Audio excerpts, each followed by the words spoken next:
Hi friends, ಎಲ್ಲರಿಗೂ ನಮಸ್ಕಾರ. ನನ್ನ ಕಡೆಯಿಂದ ಎಲ್ಲರೂ ಹೇಗಿದ್ದೀರಾ? ಆರಾಮಿದ್ದೀರಾ ತಾನೇ? ನಾನು ಸಹಿತ ಆರಾಮಿದ್ದೇನೆ. ನಿನ್ನೆ ಲಾಸ್ಟ್ ವ್ಲಾಗ್ನಲ್ಲಿ ಲೈಕ್ ವ್ಯೂ ಪಾಯಿಂಟ್ಗೆ ಹೋಗಿದ್ದೆ ಅಂತ ಹೇಳಿದ್ದೆ. ಇದು ಸೆಕೆಂಡ್ ಪಾರ್ಟ್ ಅದರದ್ದು.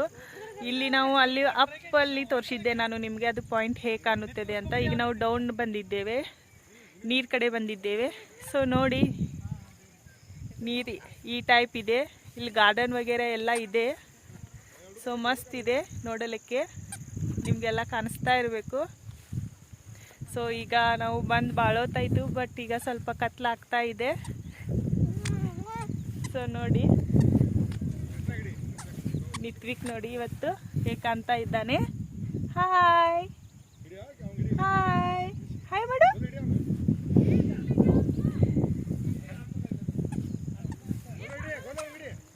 ಜನ ತುಂಬ ಅಂದರೆ ತುಂಬಾ ಬಂದುಬಿಟ್ಟಿದ್ರು.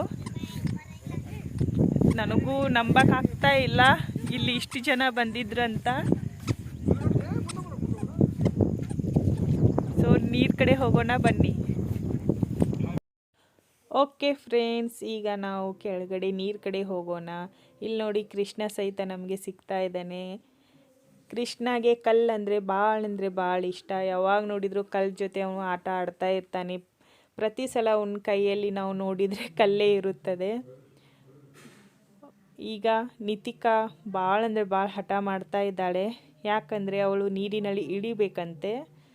ಸೊ ನನಗೆ ಹೆದರಿಕೆ, ನೀರಿನಲ್ಲಿ ಇಳಿಯೋದು ನನಗೆ ಬೇಡ. ಯಾಕಂದರೆ ನನಗೆ ತುಂಬ ಹೆದರಿಕೆ ಆಗುತ್ತದೆ ಅವಳು ನೀರಿನಲ್ಲಿ ಇಳಿದರೆ.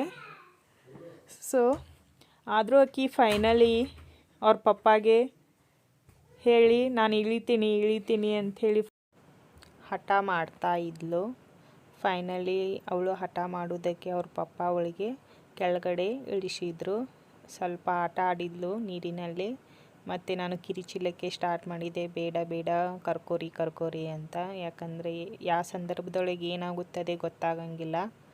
ಅದಕ್ಕೆ ಅವಳಿಗೆ ಮೇಲೆ ಕರ್ಕೊಂಡ್ವಿ. ನೆಕ್ಸ್ಟು ಹಾಗೆ ಫೋಟೋ ಶೂಟ್ ಅದು ಎಲ್ಲ ನಡೀತಾ ಇತ್ತು. ನಿತಿಕಾ ನೀರಿನೊಳಗೆ ಇಳಿದ್ಲಂತ ನಿತ್ವಿಕ್ ಸಹಿತ ಹಠ ಮಾಡ್ತಾ ಇದ್ದ, ನಾನು ಹೋಗ್ತೀನಿ ಅಂತ. ಸೊ ಅವನಿಗೆ ಅವ್ರ ಪಪ್ಪ ಖುಷಿ ಮಾಡೋಕ್ಕೋಸ್ಕರ ಅವನಿಗೂಡು ಆಟ ಆಡಕತ್ರು. ಸೊ ಫೈನಲಿ ನಿತ್ವಿಕ್ ಮತ್ತು ನಿತಿಕಾ ಮತ್ತು ಇವರು ಎಲ್ಲರೂ ಎಂಜಾಯ್ ಮಾಡಿದರು. ನನಗೂ ಎಂಜಾಯ್ ಆಯಿತು. ಇದು ಚಿಕ್ಕೋಡಿಯಲ್ಲಿ ಲೇಕ್ ವ್ಯೂ ಪಾಯಿಂಟ್ ಇದೆ. ಇದು ಡೌನ್ ಇದೆ. 2 ಪಾಯಿಂಟ್ ಇವೆ. ಅಪ್ ಅಲ್ಲಿನೂ ಒಂದಿದೆ, ಡೌನು ಅಲ್ಲಿ ಇದೆ. ಬಟ್ ಕ್ಲೈಮೇಟ್ ಅಂತೂ ಭಾಳ ಚಲೋ ಇದೆ. ಸೊ ನೋಡಿ ಇಲ್ಲಿ ಹೇಗೆ ಕಾಣ್ತಾ ಇದೆ. ಸ್ಟಾರ್ಟಿಂಗ್ ನಾನು ನಿಮ್ಗೆ ತೋರಿಸ್ಬೇಕಾಗಿತ್ತು, ಸೊ ಏನೋ ಪ್ರಾಬ್ಲಮ್ ಆಯಿತು. ಸೊ ಅದಕ್ಕೆ ಇವ್ರ ಮೊಬೈಲ್ ಕಳೆದಿತ್ತು ಆ್ಯಕ್ಚುಲಿ. ಸೊ ಆ ಮೊಬೈಲು ಯಾರೋ ಒಬ್ಬರು ಪೊಲೀಸ್ರ ಕಡೆ ಕೊಟ್ಟಿದ್ರು. ಫೈನಲಿ ಆ ಮೊಬೈಲ್ ನಮಗೆ ಸಿಕ್ತು. 28,000 ಮೊಬೈಲ್ ಅದು. ಲಾಸ್ಟ್ ಟೈಮು 6 ಮಂತ್ ಬಿಫೋರ್ ನನ್ನ ಮೊಬೈಲ್ ಕಳೆದಿತ್ತು. ಈ ಸಲ ಇವ್ರ ಮೊಬೈಲ್ ಕಳೀತು. ಬಟ್ ನಮ್ಮ ನಶೀಬಿತ್ತು, ಅದು ಸಿಕ್ತು.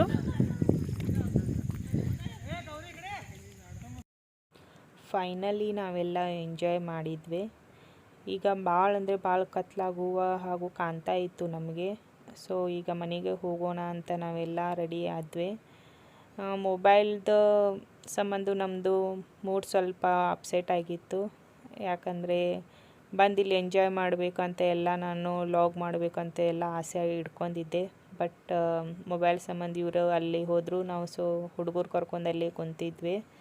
ಕತ್ಲಾಗುವ ಸಂದರ್ಭದಲ್ಲಿ ನಾನು ಲಾಗ್ ಮಾಡಿದೆ, ಅದನ್ನು ನಿಮ್ಗೂಡಿ ಈಗ ಶೇರ್ ಮಾಡಿದ್ದೇನೆ. ನೋಡಿ, ರೋಡ್ ಸಹಿತ ಭಾಳ ಸಣ್ಣಿದೆ. ಫುಲ್ ಅಂದರೆ ಕಚಡ ಇದೆ, ಹೋಗಲಿಕ್ಕೆ ಆಗ್ತಾ ಇಲ್ಲ. ಸ್ಲೋ ಹೋಗ್ತಾ ಇದ್ದೇವೆ. ಆದರೂ ನಾವು ಹೇಗೆ ಹೋದ್ವಿ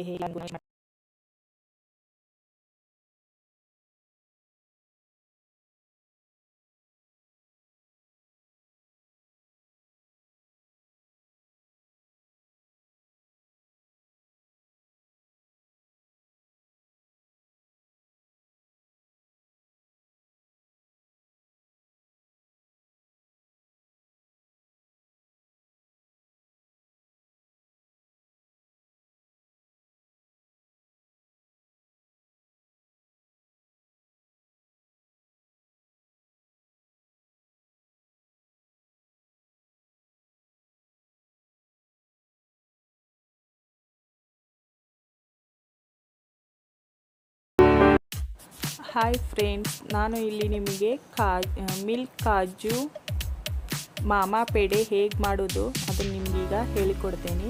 ಇಲ್ಲಿ 1 ಕಪ್ ನಾನು ಕಾಜು ಅಂದರೆ ಗೋಡಂಬಿ ತೆಗೆದುಕೊಂಡಿದ್ದೇನೆ. ಒಂದು ಮಿಕ್ಸಿ ಜಾರಿಗೆ ನಾನು ಆ ಗೋಡಂಬಿಯನ್ನು ಹಾಕಿ ಸಣ್ಣಗೆ ರುಬ್ಬಿಕೊಳ್ಳುತ್ತಿದ್ದೇನೆ. ಮತ್ತು ನೆಕ್ಸ್ಟ್ ನಾನು 1 ಕಪ್ ಸಕ್ಕರೆ ಇಲ್ಲಿ ಯೂಸ್ ಮಾಡ್ತಾ ಇದ್ದೇನೆ. ನಿಮಗೆ ಬೇಕಾದರೆ ನೀವು 2 ಕಪ್ ಯೂಸ್ ಮಾಡ್ಬೋದು, ಸಕ್ಕರೆ ಜಾಸ್ತಿ ಬೇಕಂದರೆ. ಇಲ್ಲಿ ಸಣ್ಣಗೆ ರುಬ್ಬಿಕೊಂಡಿರುವ ಗೋಡಂಬಿ ರೆಡಿ ಆಯಿತು.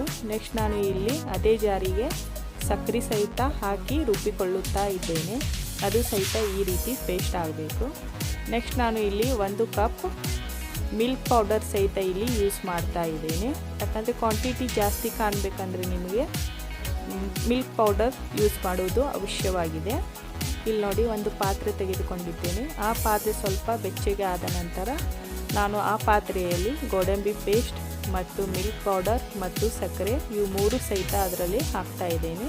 ಇಲ್ಲಿ ಹ್ಯಾಟ್ಸನ್ ಕಂಪ್ನಿದು ನಾನು ಘೀ ಅಂದರೆ ತುಪ್ಪವನ್ನು ಯೂಸ್ ಮಾಡ್ತಾ ಇದ್ದೇನೆ. ಇದು ಮಾಮಾ ಪೇಡೆಗೆ ಜಾಸ್ತಿ ತುಪ್ಪ ಹತ್ತಂಗಿಲ್ಲ, ಸ್ವಲ್ಪ ತುಪ್ಪ ಹತ್ತುತ್ತದೆ. ಸೊ ಹೆಲ್ತಿ ಇದೆ, ಮನೆಯಲ್ಲಿ ನೀವು ಟ್ರೈ ಮಾಡಿ ಹಾಗೂ ನನ್ನ ಕಾಮೆಂಟ್ ಬಾಕ್ಸ್ನಲ್ಲಿ ಖಂಡಿತವಾಗಿ ಹೇಳಿ. ನೆಕ್ಸ್ಟ್ ನೋಡಿ, ಈ ಪಾತ್ರೆ ಈಗ ಸ್ವಲ್ಪ ಬಿಸಿ ಆಯಿತು. ನೆಕ್ಸ್ಟ್ ನಾನು ಈ ಪಾತ್ರೆಗೆ ಬಿಸಿಯಾದ ನಂತರ ಗೋಡಂಬಿ ರುಬ್ಬಿಕೊಂಡಿರುವ ಗೋಡಂಬಿಯನ್ನು ಇದಕ್ಕೆ ಹಾಕ್ತಾ ಇದ್ದೇನೆ.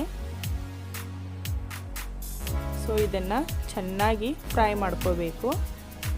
ಚೆನ್ನಾಗಿ ಫ್ರೈ ಆದ ನಂತರ ಇದು ಗಂಟೆಯಾಗಿದೆಯಲ್ಲ, ಅದು ಎಲ್ಲ ಕರಗಿ ಒಂದು ಹದ ಬರಬೇಕು. ಬಂದ ನಂತರ ನೋಡಿ, ಅದು ಹೀಗೆ ಕಾಣುತ್ತದೆ. ಸೊ ಗಂಟು ಎಲ್ಲ ಕರಗ್ತಿದ್ದು ಇದೀಗ ಫ್ರೈ ಆದ ನಂತರ ನಾನು ಇದಕ್ಕೆ ಮಿಲ್ಕ್ ಪೌಡರ್ ಅಂದರೆ 1 ಕಪ್ ಮಿಲ್ಕ್ ಪೌಡರ್ ತೆಗೆದುಕೊಂಡಿದ್ದೇನಲ್ಲ, ಅದನ್ನು ಇಲ್ಲಿ ನಾನು ಆ್ಯಡ್ ಮಾಡ್ತಾ ಇದ್ದೇನೆ.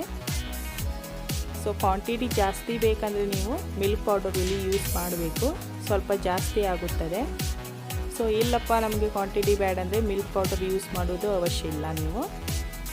ಸೊ ಇದಕ್ಕೆ ಭಾಳ ಜಾಸ್ತಿ ಏನು ಹತ್ತಂಗಿಲ್ಲ, ಬರೀ 3 ಸಾಮಾನು ಸಕ್ಕರೆ, ಮಿಲ್ಕ್ ಪೌಡರ್ ಮತ್ತು ಗೋಡಂಬಿ ಇವು 3 ಸೇರಿಸಿ ನೀವು ಸ್ವಲ್ಪ ತುಪ್ಪ ಹಾಕಿ ಸ್ವಲ್ಪ ಬಿಸಿ ಮಾಡಿಕೊಂಡು ಆಮೇಲೆ ಅದು ಆರಿದ ನಂತರ ನೀವು ಪೇಡೆ ಮಾಡಿಕೊಂಡ್ರೆ ಅದು ಮಾಮಾ ಪೇಡೆ ರೆಡಿ ಆಗುತ್ತದೆ.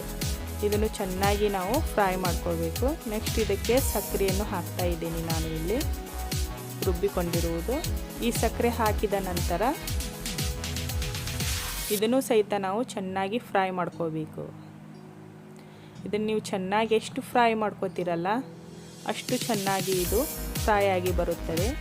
ಇಲ್ಲಿ ಸಕ್ಕರೆ ನೀರಿನ ಅಂಶ ಬಿಡುವುದರಿಂದ ಸೊ ಇಲ್ಲಿ ಅಳಕಾಗುವ ಚಾನ್ಸಸ್ ಇರುತ್ತದೆ. ಸೊ ನೀವು ಕ್ವಾಂಟಿಟಿ ನೋಡಿಕೊಂಡು ಸಕ್ಕರೆಗೆ ಪ್ರಮಾಣ ನೋಡಿಕೊಂಡು ನೀವಿಲ್ಲಿ ಹಾಕ್ಬೋದು. ಸೊ ನೋಡಿ, ಇದಕ್ಕೆ ತಳ ಹಿಡಿಬಾರ್ದಂತ ನಾನು ಇನ್ನೂ ಸ್ವಲ್ಪ ತುಪ್ಪ ಹಾಕಿ ಅದನ್ನು ತಿರುಗಿಸ್ತಾ ಇದ್ದೇನೆ. ಹೀಗೆ ಇದು ಒಂದು ಸ್ವಲ್ಪ ಗಟ್ಟಿ ಆಗುವ ತನಕ ಹೀಗೆ ನಾವು ಹುರಿದುಕೊಳ್ಳಬೇಕು. ಸೊ ನೋಡಿ, ಈಗ ತಳ ಹಿಡಿತಾ ಇಲ್ಲ, ತುಪ್ಪ ಹಾಕಿದರೆ ತಳ ಹಿಡಿಯೋಂಗಿಲ್ಲ. ಸೊ ನೆಕ್ಸ್ಟ್ ಇದನ್ನು ಕುದಿ ಬಂದ ನಂತರ ಇನ್ನೂ ಸ್ವಲ್ಪ ಹುರಿದುಕೊಂಡು ನಾವು ಇದನ್ನು ಪೇಡೆ ಮಾಡೋಣ. ಈಗ ಮಾಮಾ ಪೇಡೆ ಹೆಸರು ಬರೋಲ್ಲಕ್ಕೆ ಕಾರಣ ಏನಂದರೆ ಇದು ನಮ್ಮ ಅತನಿ ಫೇಮಸ್ ಮಾಮಾ ಪೇಡೆ ಇದು. ಸೊ ನೀವು ಅತನಿಗೆ ಹೋದರೆ ನಿಮಗೆ ಖಂಡಿತವಾಗಿ ಮಾಮಾ ಪೇಡೆ ಸಿಗುತ್ತದೆ. ಟ್ರೈ ಮಾಡಿ, ಒಮ್ಮೆ ತಿಂದು ನೋಡಿ, ನನ್ನ ಕಾಮೆಂಟ್ಸ್ ಬಾಕ್ಸ್ನಲ್ಲಿ ಖಂಡಿತವಾಗಿ ಹೇಳಿ. ಇಲ್ಲಿ ಒಂದು ನಾನು ಪ್ಲೇಟ್ ತೊಗೊಂಡಿದ್ದೇನೆ. ಇದಕ್ಕೆ ತುಪ್ಪವನ್ನು ಸವರಿ ನಾನು ಮಾಮಾ ಪೇಡೆ ಮಾಡ್ಕೊಂಡಿರುವ ಖವಾವನ್ನು ಇದಕ್ಕೆ ಹಾಕ್ತಾ ಇದ್ದೇನೆ. ಹಾಕಿದ ನಂತರ ಅದನ್ನು 3 ರಿಂದ 4 ತಾಸು ಅಂದರೆ ಅವರ್ಸ್ ಬಿಡಬೇಕು. ಹಾಗೆ ಅದು ಎಲ್ಲ ಆರಿದ ನಂತರ ಸ್ವಲ್ಪ ಗಟ್ಟಿ ಆಗುತ್ತದೆ. ನಂತರ ಕೈಗೆ ನೀವು ಸ್ವಲ್ಪ ತುಪ್ಪವನ್ನು ಸವರಿ ಅದನ್ನು ಚೆನ್ನಾಗಿ ಉಂಡೆ ಮಾಡ್ಕೋಬೋದು. ಫೈನಲಿ ಮಾಮಾ ಪೇಡೆ ರೆಡಿ ಆಯಿತು. ನೋಡಿ ಯಾವ ಥರ ಕಾಣ್ತಾ ಇದೆ, ಎಮ್ಮಿ ಕಾಣ್ತಾ ಇದೆ. ಸೊ ನೀವು ಮನೆಯಲ್ಲಿ ಸಹಿತ ಇದನ್ನು ಟ್ರೈ ಮಾಡಿ ಹಾಗೂ ನನ್ನ ಕಾಮೆಂಟ್ ಬಾಕ್ಸ್ನಲ್ಲಿ ಖಂಡಿತವಾಗಿ ಹೇಳಿ. ಓಕೆ ಫ್ರೆಂಡ್ಸ್, ನೆಕ್ಸ್ಟ್ ವ್ಲಾಗ್ನಲ್ಲಿ ಮತ್ತೆ ಸಿಗೋಣ. ಓಕೆ ಫ್ರೆಂಡ್ಸ್, ಬಾಯ್.